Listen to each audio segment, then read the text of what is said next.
কে এই Lord George Curzon? Lord George Nathaniel Curzon ছিলেন British conservative পার্টির একজন রাজনীতিবিদ এবং 1899 থেকে 1905 সাল পর্যন্ত ভারতের ভাইসরয় ও গভর্নর জেনারেল হিসেবে দায়িত্ব পালন করেন। তার শাসনামলে ভারতের প্রশাসনে উল্লেখযোগ্য পরিবর্তন আসে, যার মধ্যে 1905 সালের বঙ্গভঙ্গ সবচেয়ে বিতর্কিত সিদ্ধান্ত হিসেবে চিহ্নিত হয়। কার্জন ডার্বিশায়ার কেডলস্টনে এক সম্ভ্রান্ত রক্ষণশীল পরিবারে জন্মগ্রহণ করেন এবং ইটন স্কুল ও অক্সফোর্ডের ব্যালিশিওল কলেজে শিক্ষালাভ করেন। ভারতে ভাইসরয় হওয়ার আগে তিনি পার্লামেন্টের সদস্য ছিলেন এবং পররাষ্ট্র দপ্তরের আন্ডার সেক্রেটারি হিসেবে কাজ করেন। তার প্রশাসনিক নীতির মধ্যে সীমান্ত ব্যবস্থার উন্নয়ন, সরকারি দপ্তর সংস্কার, ভূমি ও কৃষি ব্যবস্থার আধুনিকায়ন, রেলপথ সম্প্রসারণ এবং ঐতিহাসিক স্থাপনা সংরক্ষণ উল্লেখযোগ্য। উত্তর পশ্চিম সীমান্ত প্রদেশ সৃষ্টি, 6000 মাইল নতুন রেলপথ নির্মাণ, পাঞ্জাব ল্যান্ড অ্যালিনিয়েশন অ্যাক্ট প্রণয়ন এবং ভিক্টোরিয়া মেমোরিয়াল ও ইম্পেরিয়াল লাইব্রেরি স্থাপন ছিল তার গুরুত্বপূর্ণ অবদান। তবে তার সবচেয়ে বিতর্কিত সিদ্ধান্ত ছিল বঙ্গভঙ্গ,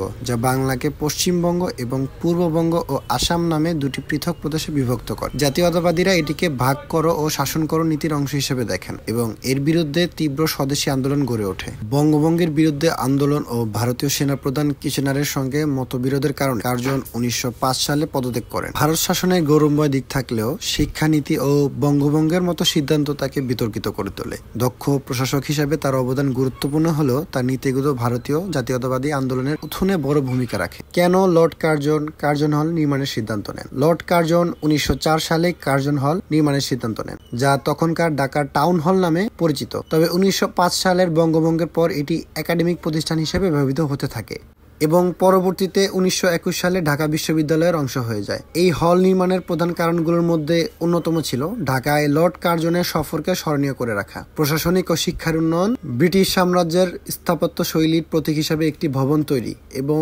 বঙ্গভঙ্গের পর ঢাকাকে পূর্ববঙ্গ ও আসামের রাজধানী হিসেবে গড়ে তোলার পরিকল্পনা। ব্রিটিশ শাসনামলে উচ্চশিক্ষা ও সরকারি স্কুল সম্প্রসারণের অংশ হিসাবে এটি নির্মিত হয়, যা পরবর্তীতে গুরুত্বপূর্ণ একাডেমিক কেন্দ্র হয়ে ওঠে। বর্তমানে কার্জন হল ঢাকা বিশ্ববিদ্যালয়ের বিজ্ঞান অনুষদের অংশ এবং মুঘল গথিক স্থাপত্য শৈলী এবং ঐতিহাসিক গুরুত্বপূর্ণের জন্য সুপরিচিত।